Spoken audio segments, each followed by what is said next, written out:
शब्द। तुझे भरोसा नहीं ना, तो फिर जा अपने कमरे में जाकर देख। तेरे पलंग के नीचे तुझे तेरी माँ की हड्डियां मिलेंगी। प्रभात दौड़कर अपने कमरे में जाता है और अपने पलंग के नीचे देखता है। वहां पर सचमुच एक कंकाल पड़ा हुआ था और उसके शरीर पर जो कपड़े थे वो प्रभात की माँ के थे। क्या बात है, आज तो आप सुबह से ही बहुत बिजी हैं।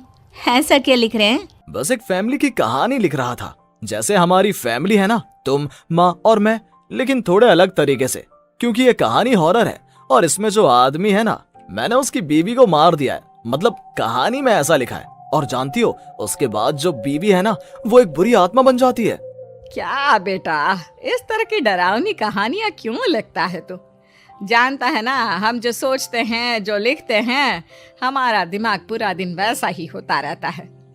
माँ, परेशान होने वाली क्या बात है? राइटर हूँ मैं, मेरा तो काम है कहानियां लिखना। और वैसे भी ये सिर्फ एक कहानी है माँ, कोई सच नहीं है। उसके बाद कुछ दिन बीत जाते हैं। एक रात प्रभात को अपने ऑफिस से लौटने में देरी हो जाती है। रात के लगभग 12 बजे हुए थे।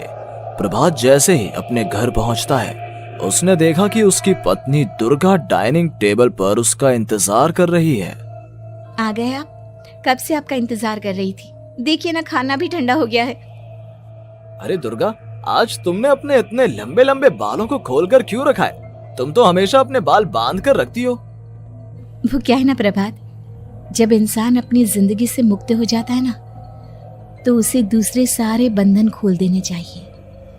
इसलिए मैंने अपने बालों के बंधन भी खोल दिए। ये तुम किस तरह की बातें कर रही हो? तुम ठीक तो हो? मैं बिल्कुल ठीक हूँ प्रभात। अच्छा चलो खाना खाओ।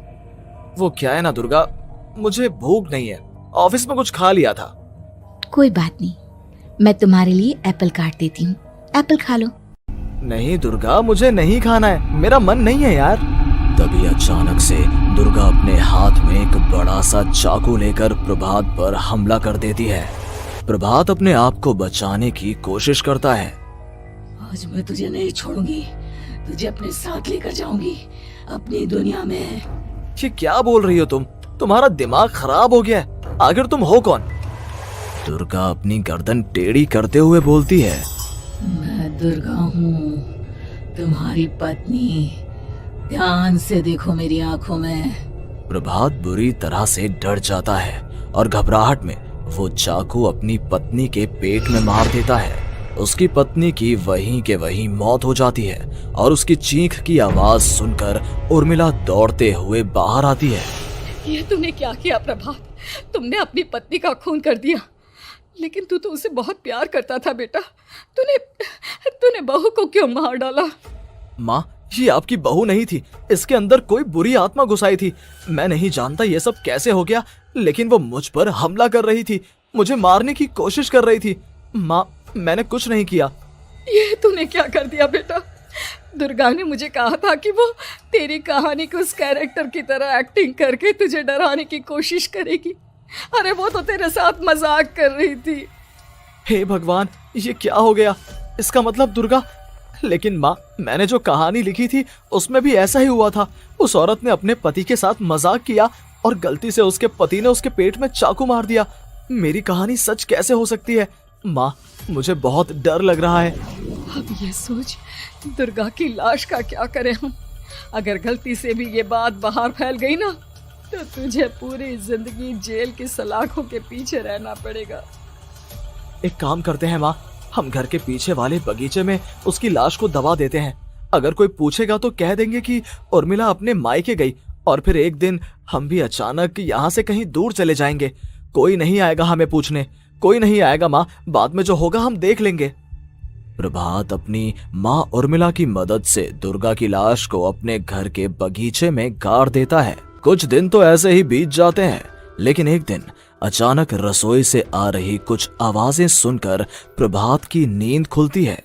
प्रभात ने देखा कि वहां पर एक लंबे बालों वाली औरत दूसरी तरफ चेहरा करके खड़ी हुई थी। कौन है? कौन है वहां पर? अरे कौन हो तुम?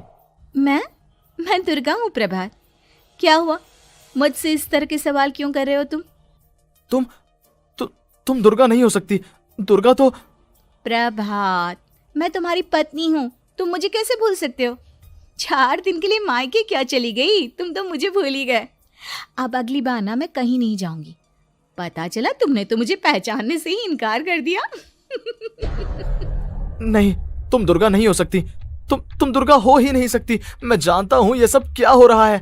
मैंने अपनी कहानी में लिखा था कि उस आदमी की पत्नी की मौत के बाद एक बुरी आत्मा उसका रूप लेकर उसके घर में आ जाती है। तुम वही हो ना? और अचानक से खूबसूरत दुर्गा का चेहरा काला पड़ जाता है। उसकी आंखें लाल हो जाती हैं और पूरे शरीर पर बाल, लंबे नुकीले नाखून, उसके दोनों पैर उल्टे हो जाते हैं और बेहद डरावनी आवाज में वो चिल्लाकर कहती है, बुरी आत्मा, मेरा खून करके मुझे अपने ही घर में गाड़ कर तू मुझे बुरी आत्मा कह रहा है? मैं तुझे छोड़ूंगी नहीं। और अचानक से प्रभात के घर में बेहद डरावनी आवाजें गूंजने लगती हैं। घर में चारों तरफ बहुत सारी बुरी आत्माएं नजर आने लगती हैं। प्रभात घबरा कर अपनी माँ को आवाज देता है, माँ कहाँ है आप? जल्दी आइए माँ, देखिए ना ये सब क्या हो रहा है। प्रभात ने देखा कि अचानक से उसकी माँ कमरे से दौड़ कर आती है। क्या हुआ प्रभात? और ये लोग कौन है? इन सब की गर्दन टेढ़ी क्यों है? इनके बाल खुले हुए। हाँ प्रभात, ये सब लोग तो मुझे मरे हुए नजर आ रहे हैं। हाँ माँ, ये सब लोग मरे हुए ही हैं और ये ठीक वैसा ही हो रहा है जैसा मेरी कहानी में हुआ था। लेकिन मेरी कहानी के हिसाब से तो आप भी। अचानक से उर्मिला का रूप बदल जाता है। वो भी एक डरावने साए की तरह बन जाती है और बेहद डरावनी आवाज में चिल्ला चिल्ला कर कहती है, मर गई तेरी माँ। जानता है, कल रात जब तू सो रहा था ना, तो मैंने उसके शरीर का सारा खून पी लिया। अब बस हड्डियां बची है उसके शरीर में। नहीं, ऐसा नहीं हो सकता। ऐसा बिल्कुल नहीं हो सकता। मेरी माँ नहीं मर सकती। तुझे भरोसा नहीं ना? तो फिर जा, अपने कमरे में जाकर देख। तेरे पलंग के नीचे तुझे तेरी माँ की हड्डियां मिलेंगी। प्रभात दौड़कर अपने कमरे में जाता है और अपने पलंग के नीचे देखता है। वहां पर सचमुच एक कंकाल पड़ा हुआ था और उसके शरीर पर जो कपड़े थे वो प्रभात की माँ के थे। माँ, अब मुझे कुछ करना पड़ेगा। लेकिन मेरी कहानी में लिखा था कि माँ की मौत मेरे हाथों से होगी, पर माँ तो पहले ही मर चुकी है और वो बुरी आत्मा मुझे भी मार देगी। नहीं नहीं, इससे पहले कि वो मुझे कुछ करे, मुझे उसका काम खत्म करना होगा। प्रभात अपने हाथ में बड़ा सा चाकू लेकर उस बुरी आत्मा पर हमला कर देता है जिसने प्रभात की माँ का रूप लिया हुआ था। और अगले ही पल वो नीचे गिर जाती है और उसके शरीर से खून बहने लगता है। ऐसा नहीं हो सकता। एक बुरी आत्मा के शरीर में तो खून होता ही नहीं है। तो क्या सच में मैंने अपनी माँ को मार दिया? लेकिन अभी कुछ देर पहले तो फिर वो कंकाल किसका है? और ये कौन है? मैं पागल हो जाऊंगा। और अपनी माँ की लाश, इसका मैं क्या करूं? लोग पूछेंगे तो मैं क्या जवाब दूंगा? तभी वहां पर दुर्गा का रूप लेकर जो आत्मा थी उसने प्रभात से कहा, गाड़ दे अपनी माँ को ले जाकर उसी जगह जहाँ तूने मेरा खून करके मुझे गाड़ दिया था। जा, चला जा। घबराया हुआ प्रभात पागलों की तरह अपनी माँ की लाश को लेकर बगीचे में गाड़ देता है। प्रभात की हालत पागलों जैसी हो जाती है। वो अपने आप को अपने घर में बंद कर लेता है। कहानी के हिसाब से तो आगे ये हुआ था कि कहानी लिखने वाले ने उन बुरी आत्माओं से डरकर आत्महत्या कर ली थी। तो क्या मैं भी मर जाऊंगा? क्या मैं भी आत्महत्या कर लूंगा? एक काम करता हूँ, मैं अपनी कहानी का अंत बदल देता हूँ। हाँ, ये मैंने पहले क्यों नहीं सोचा। मैं लिख दूंगा कि कहानी को लिखने वाला आत्महत्या नहीं करता, बल्कि कहीं दूर जाकर नए सिरे से अपनी जिंदगी शुरू करता है। यही सोचकर प्रभात ने अपनी लिखी हुई कहानी को बाहर निकाला और उसे पढ़ना शुरू किया। ये देखकर वो हैरान रह गया कि कहानी का क्लाइमैक्स तो किसी ने पहले ही बदल दिया था। ये क्या? इसमें तो लिखा हुआ है कि आखिर में उस लेखक की पत्नी और माँ दोनों बगीचे में जिंदा दफन थे।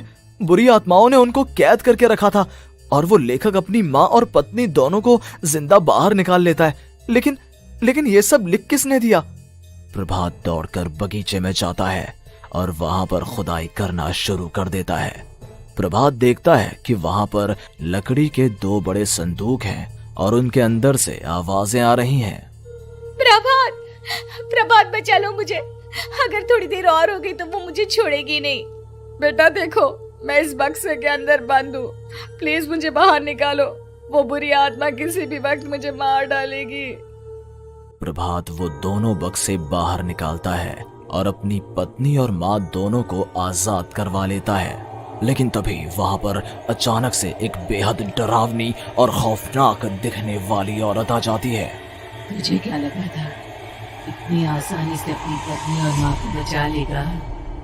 बस 5 मिनट और उसके बाद अमावस का चांद आसमान में आने ही वाला है। लेकिन तूने इन दोनों को बाहर निकाल लिया, अब तुझे मरना होगा। नहीं, मैं जानता हूँ मैं नहीं मरूंगा, और अब आगे क्या करना है ये भी मुझे पता है। प्रभात, ये बहुत खतरनाक है, हमें मार डालेगी। प्रभात, चलो यहाँ से। नहीं दुर्गा, अब मुझे अच्छी तरह से पता चल चुका है कि इस बुरी आत्मा से हम कैसे पीछा छुड़वा सकते हैं।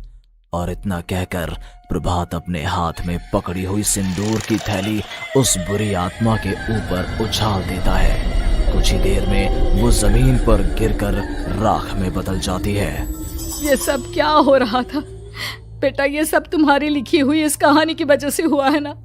नहीं माँ, पहले मुझे भी ऐसा ही लगा, लेकिन बाद में पता चला कि बरसों पहले हमारे इस बगीचे की जमीन के अंदर किसी को जिंदा गाड़ दिया गया था और बस उसी औरत की आत्मा हमें परेशान कर रही थी। उसी ने मेरे शब्दों में जान डालकर उस कहानी को जिंदा कर दिया था। मुझे माफ कर दो प्रभात, मैंने आपकी कहानी के साथ छेड़छाड़ की थी और उसे बदल दिया था। माफी मांगने की जरूरत नहीं है दुर्गा, तुम्हारे उस बदलाव की वजह से ही आज हम सब जिंदा हैं, क्योंकि आखिर में कहानी में वो हुआ जो तुमने लिखा था।